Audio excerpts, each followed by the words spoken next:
Assalamualaikum warahmatullahi wabarakatuh. Nama saya Rahmaturidani dengan NIM 20046144. Saya akan menjawab soal ujian akhir semester mata kuliah Sejarah Indonesia Kuno.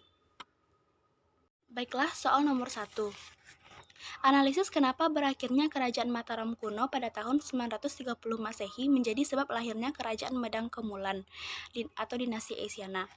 Baiklah, Kerajaan Mataram kuno mundur pada saat setelah wafatnya Raja Balitung pada tahun 910 Masehi. Kemudian masa pemerintah setelah Raja Balitung dipimpin oleh Daksa, Tulodong, Wawa, dan Pusindok. Kerajaan Mataram terus-menerus ditekan oleh serangan dari luar, termasuk Kerajaan Sriwijaya yang terus-menerus menekan Kerajaan Mataram.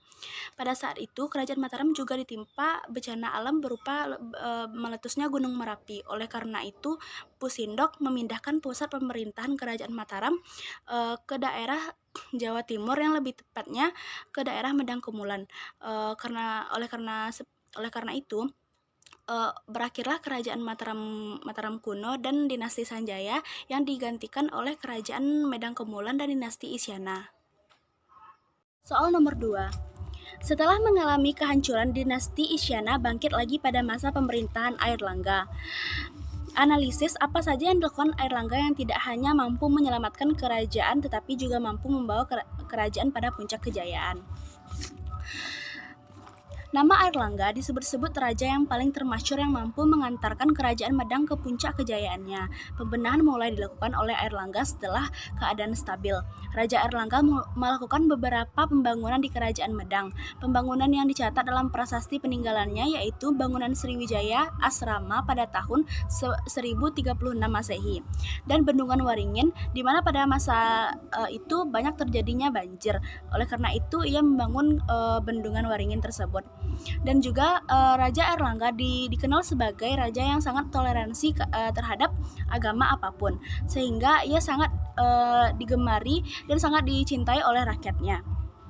Airlangga juga menaruh perhatian terhadap seni sastra. Tahun 1035, Empu Kanua menulis kitab Arjuna Wihawa yang diadaptasi dari epik Mahabharata.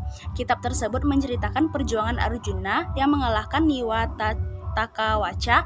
Kisah Arjuna Wihawa ini adalah kiasan Airlangga mengalahkan Wirawari. Pada masa pemerintahannya, Raja Airlangga telah menerbitkan paling sedikit sebanyak 33 prasasti yang terdiri atas batu dan perunggu. Oleh karena itu, Raja Airlangga adalah raja yang sangat masyhur dan berhasil menempatkan kerajaan Medang ke puncak kejayaannya. Soal nomor 3. Analisis hubungan hancurnya Kerajaan Kediri di bawah pemerintahan Kertajaya dengan lahirnya Kerajaan Singosari di bawah pemerintahan Ken Arok. Raja Kertajaya yang memimpin Kerajaan Kediri pada saat itu dikenal sebagai raja yang kasar dan kejam. Bahkan ia sering berselisih dengan kaum pendeta.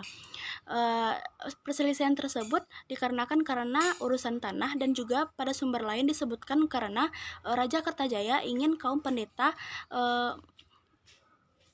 menuruti dan tunduk di bawah pemerintahannya dan mengakui ia sebagai Tuhan. Tetapi para pendeta dan kaum Brahma tidak mau mengakui Raja Kertajaya sebagai Tuhan. Oleh karena itu, para pendeta melarikan diri ke daerah Tumapel yang pada saat itu diduduki oleh Ken Arok. Dan pada saat itulah lalu terjadilah peperangan antara Kertajaya dan Ken Arok. Pada saat itu Kerajaan Kediri yang dipimpin oleh Kertajaya mengalami kekalahan mutlak dan dimenangkan oleh Ken Arok. Dan setelah itu Ken Arok menyatukan kedua wilayah itu dan mulai mendirikan Kerajaan Singosari. Soal nomor 4. Jelaskan kenapa suksesi atau pergantian raja pada Kerajaan Singosari selalu diwarnai dengan pertumpahan darah. Jawabannya ialah sejak wafatnya Ken Arok, Kisah perpolitikan di Kerajaan Singosari sangatlah pelik. Pergantian rajanya selalu diwarnai dengan pertumpahan darah. Kisah ini pun telah disebutkan dalam kitab Paraton, yang dimana ia telah disebutkan bahwa pergantian dan peralihan kerajaan pada Kerajaan Singosari akan terjadi pertumpahan darah. Pada awalnya, Ken Arok mati dibunuh oleh Anusapati, anak tirinya, sebab dendam terhadap Ken Arok yang telah membunuh ayahnya, yaitu Tanggul Ametung. Anusapati memerintah kerajaan Singosari selama 2 tahun.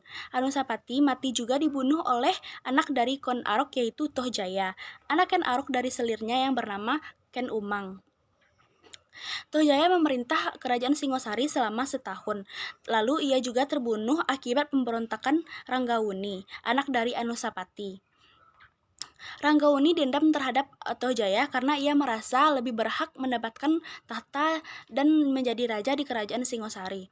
Oleh karena itu, masa peralihan raja dari kerajaan Singosari ini sering terjadinya pertumpahan darah karena adanya dendam masa lalu.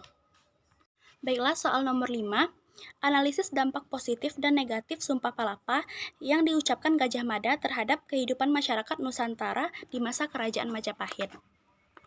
Baiklah, dampak positifnya ialah Sumpah Palapa ini mengandung nilai kesatuan dan persatuan wilayah Nusantara, nilai historis, nilai keberanian dan nilai percaya diri, nilai rasa memiliki Kerajaan Majapahit yang besar dan berwibawa dari seorang Gajah Mada tersebut. Dan juga negatifnya juga berupa ialah pada saat itu Gajah Mada yang pada saat itu ditugaskan untuk menjemput rombongan kerajaan Sunda di lapangan Bubat memaksakan kerajaan Sunda untuk tunduk dan mengakui kerajaan Majapahit, dan pada saat itu kerajaan Sunda pun tidak ingin mengakui dan tunduk di bawah kerajaan Majapahit. Pada saat itu kerajaan Sunda memang menuju kerajaan Majapahit karena putri dari kerajaan Sunda akan dinikahkan kepada Hayam Wuruk. Pada saat itu raja dari kerajaan Sunda menolak untuk berdaulat kepada kerajaan Majapahit, dan pada saat itu terjadilah peperangan yang dimana raja kerajaan Sunda mengalami terbunuhnya ia pada saat peperangan tersebut. Putri dari kerajaan tersebut merasa ia tidak ingin juga untuk tunduk terhadap kerajaan Majapahit dan telah melihat harga diri kerajaan dan negerinya telah terinjak-injak. Oleh karena itu, ia memilih untuk bunuh diri daripada dipaksa untuk tunduk di bawah kerajaan Majapahit. Pada saat itu, hubungan Hayam Wuruk dan Gajah Mada menjadi merenggang yang berakibat kemunduran dari kerajaan Majapahit itu sendiri. Itulah sikap negatif dan dampak negatif yang terjadi atas Sumpah Palapa tersebut. Baiklah, sekian jawaban dari saya. Jika ada kata yang salah, mohon dimaafkan. Wabillahi taufiq wal hidayah. Wassalamualaikum warahmatullahi wabarakatuh.